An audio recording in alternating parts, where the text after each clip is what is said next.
හරි ඉතිං දරුවනේ අද අපි පරීක්ෂණයක් කරන්න තමයි යන්නේ මේක 10 ශ්‍රේණිය සහ 11 ශ්‍රේණියේ දරුවන් නම් දන්න මේක ඉතාම සරල පරීක්ෂණයක් ප්‍රෝටීන් හඳුනා ගැනීමේ පරීක්ෂාව තමයි මේකට බයුරේට් පරීක්ෂාව කියලාත් කියනවා.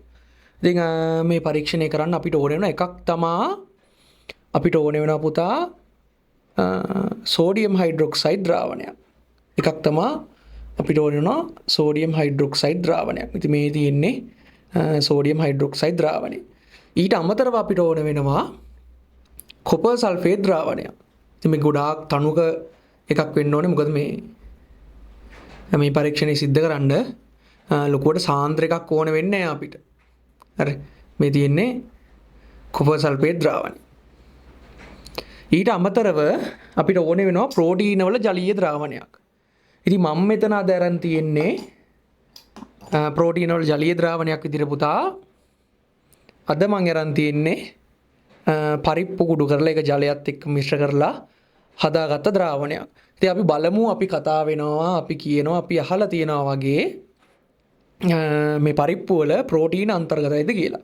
එතකොට මේ පරීක්ෂණය දැන් මේ රසායන ද්‍රව්‍යات එක්ක මිශ්‍ර කරලා කරාම ප්‍රතිඵලයේ විදිහට එන්න ඕනේ දම් පාට ද්‍රාවණයක්. ප්‍රෝටීන තියෙනවා නම්. ඉතින් අපි බලමු මේ විදිහට මේකේ ප්‍රෝටීන අන්තර්ගත වෙනවද කියලා. හරි.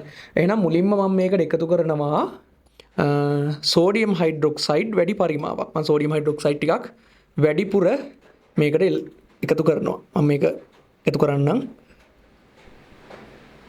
මම වැඩි පරිමාවක් එකතු කරගත්තා. ඔන්න ද්‍රාවණයේ වර්ණය දැන් බලා ගන්න බලන්න. ඔන්න මම වැඩි පරිමාවක් එකතු කරගත්තා. මම මේකට දැන් එකතු කරනවා කොපර් සල්ෆේට් බිංදු කිහිපයක්. මම කොපර් සල්ෆේට් බිංදු කිහිපයක් එකතු කරනවා. බලා ගන්න. ඔන්න මම කොපර් සල්ෆේට් බිංදු කිහිපයක් එකතු කරලා. ඊට පස්සේ අපි දැන් වර්ණ විපර්යාසය සිද්ධ වෙනවද කියලා බලමු. ඔන්න පුතා වර්ණ විපර්යාසය බලන්න පුළුවන්. ඔන්න ද්‍රාවණය දැන් දම් පාට වෙලා තියෙනවා.